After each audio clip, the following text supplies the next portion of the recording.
साथियों, जय भीम। जय भारत, जय संविधान, जय मंडल, जय जोहार, जय लोकतंत्र, जय विज्ञान। मैं सभी महापुरुषों को नमन करता हूं, जिनका योगदान है भारत को लोकतांत्रिक बनाने में और भारत के लोगों को, नागरिकों को उनके हक अधिकार देने में। मैं इन दिनों अमेरिका में हूं और यहां पर डॉक्टर बाबा साहब अम्बेडकर जी की बर्थ एनिवर्सरी यानी कि उनकी जयंती के कार्यक्रम में एज ए चीफ गेस्ट मुझे आने का मौका मिला है। ये भी सच है कि मैं यहां हूं, मेरा शरीर यहां है, लेकिन मेरा पूरा ध्यान इंडिया पर है कि इंडिया में क्या हो रहा है। अचानक से मुझे लाइव इसलिए करना पड़ा कि लगातार मेरे पास सूचनाएं आ रही हैं कि यहां इस तरह की सिचुएशन है। सबसे पहले तो मैं आपको विश्वरत्न महिलाओं के मुक्तिदाता,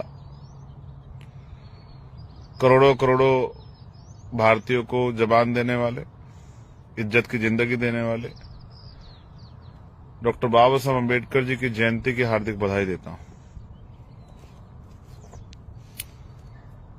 जब हम यहां हैं तो हमारे समय में लगभग 12.5 घंटे का फर्क है। मैं कैलिफोर्निया में हूं और यहां लगभग जो है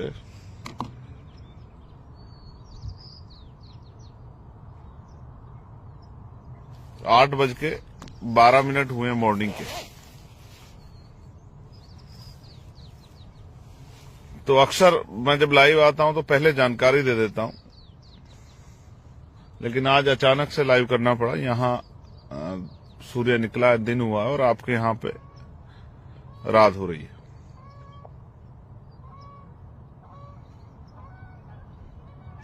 मैंने वहां से यहां तक का सफर किया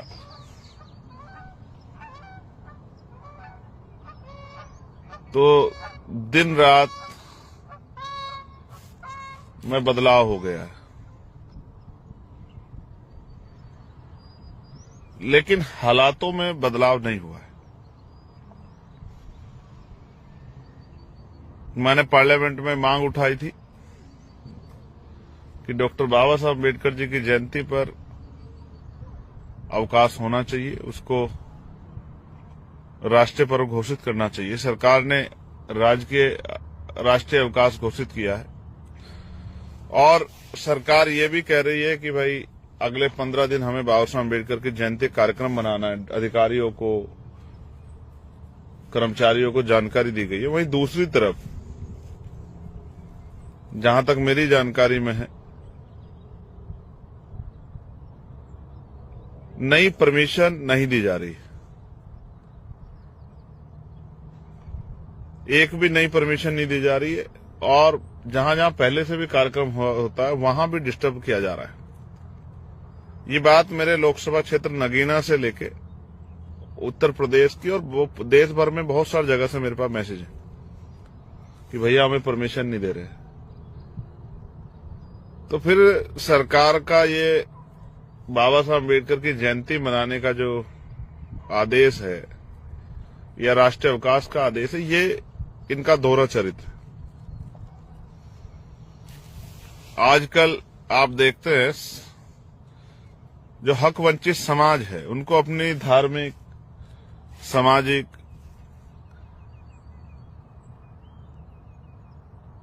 कार्य करने की भी परमिशन लेनी पड़ती है। वहीं हम रोज सड़कों पे देखते हैं कि आज ये यात्रा चल नहीं। जिन बाबा साहब अम्बेडकर ने भारत के लोगों को सम्मान का जीवन दिलाने के लिए संविधान दिया, उन बाबा साहब अम्बेडकर की जयंती पे भी महामानव बाबा साहब अम्बेडकर की जयंती को सेलिब्रेट करेंगे।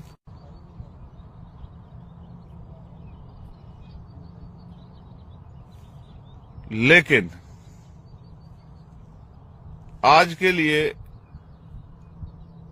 उन परेशानियों को समझते हुए एक जानकारी मेरे पास ये भी है कि कई जगह पर जो है, कई डिपार्टमेंट में छुट्टी भी नहीं दी गई।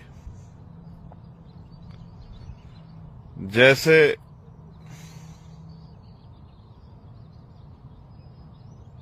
अपर मिशन निदेशक राष्ट्रीय स्वास्थ्य मिशन उत्तर प्रदेश ने यह लेटर जारी किया है कि 14 अप्रैल 2025 को समस्त आयुष्मान आरोग्य मंदिरों पर कार्यक्रम की 17वीं वर्षगांठ पर आयुष्मान आरोग्य शिविर का आयोजन किए जाने के संबंध में, तो इस मिशन से जुड़े हुए उन लोगों को जो डॉक्टर बाबा साहब अम्बेडकर में आस्था विश्वास रखते हैं, उनको बाबा साहब अम्बेडकर की जयंती मनाने की आजादी नहीं। और भी कई डिपार्टमेंट हैं जिनके लेटर्स मुझे मिले हैं, वहां काम करने वाले कर्मचारियों की मांग है कि भैया हमसे बाबा साहब अम्बेडकर की जयंती मनाने के अधिकार क्यों छीने जा रहे हैं। ये भी एक कड़वा सच है कि औरों के लिए बाबा साहब अम्बेडकर चाहे फैशन हो या सिर्फ संविधान निर्माता हो या सिर्फ महापुरुष हो, हमारे लिए बाबा साहब अम्बेडकर भगवान से भी बढ़कर हैं। इसलिए मैं सरकार से पुनः ये मांग करता हूं कि देश भर में जहां भी हमारे लोग बाबा साहब अम्बेडकर की जयंती का कार्यक्रम, शोभा यात्रा का कार्यक्रम करना चाहते हैं, अगर सरकार का चरित्र दोहरा नहीं है तो उनको परमिशन देनी चाहिए, उनको सहयोग करना चाहिए, जिससे कि वो डॉक्टर बाबा साहब अम्बेडकर की जयंती के इस अवसर पर अपने और अपने बच्चों के साथ इस जयंती के कार्यक्रम का लाभ ले सके, आनंद ले सके और अपने बच्चों को बाबा साहब अम्बेडकर के बारे में जानकारी दे सकें। जैसे उत्तर प्रदेश सरकार ने तो एक ऑर्डर वो किया है कि भाई इस दिन प्रतियोगिताएं होंगी और उनमें शेड्यूल कास्ट के बच्चे भाग लेंगे, जैसे बाबा साहब अम्बेडकर सिर्फ शेड्यूल कास्ट के हैं। ये सरकार की मानसिकता है, ये सरकार की ओछी मानसिकता है, दोहरी मानसिकता है। सरकार बाबा साहब अम्बेडकर को सिर्फ दलितों तक ही जोड़कर रखना चाहती है। क्या बाबा साहब अम्बेडकर ने सिर्फ दलितों के लिए काम किया? क्या उन्होंने आरबीआई की स्थापना में रोल नहीं अदा किया? क्या उन्होंने भाखड़ा नागल डैम के प्रोजेक्ट में अपना रोल नहीं अदा किया? क्या महिलाओं को कि मुक्ति का रास्ता उन्होंने नहीं खोला, उनको बराबर के अवसर नहीं दिए? क्या उन्होंने मैटरनिटी लीव महिलाओं को, क्या उसका रास्ता नहीं खोला? क्या उन्होंने 8 घंटे लेबर के लिए काम हो, क्या उन्होंने इसका रास्ता नहीं खोला? क्या उन्होंने देश को फ्रीडम ऑफ स्पीच और फ्रीडम ऑफ एक्सप्रेशन नहीं दिया? ये समझने की विषय है। क्या धर्मनिरपेक्षता बाबा साहब अम्बेडकर ने संविधान में सब लोगों के लिए नहीं की? क्या कमजोर वर्गों में SC ST OBC के लिए रिजर्वेशन और अन्य जो है अवसर तैयार नहीं किए? क्या देश के लोकतंत्र में हिस्सेदारी का अधिकार बाबा साहब ने नहीं दिया? तो उन्होंने तो सबके लिए किया, लेकिन सरकारों ने, इस सरकार ने भी और पुरानी सरकारों ने भी उनको सिर्फ और सिर्फ दलित वर्ग तक सीमित रखने का प्रयास किया। ये ओछी मानसिकता, दोहरी मानसिकता अब जगजाहिर हो चुकी, जिसमें 12 अप्रैल की रात 10 बजे भाई देवी शंकर को बोझा ढोने के बहाने गेहूं के खेत में ले गए और फिर वहां उसकी जली हुई लाश बरामद हुई। परिवार का कहना है कि उसको जला के मार दिया गया। पुलिस जांच करेगी और हो सकता है पुलिस ये भी कह देगी वो खुद से जल के मर गया।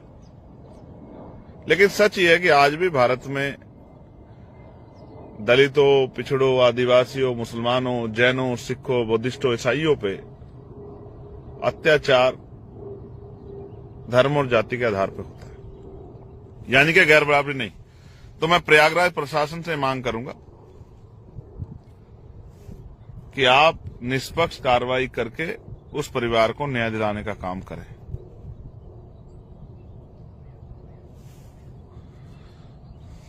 जब मैं आ जाऊंगा तो मैं अपने उस परिवार से मिलने भी जाऊंगा, लेकिन अभी मैं देश भर की सरकारों से मांग करता हूं, अन्य अन्य स्टेट में, कि वो डॉक्टर बाबा साहब अम्बेडकर की जयंती की परमिशनें दे और उनको अपने जो साथी कार्यक्रम करना चाहते हैं उनको अपने कार्यक्रम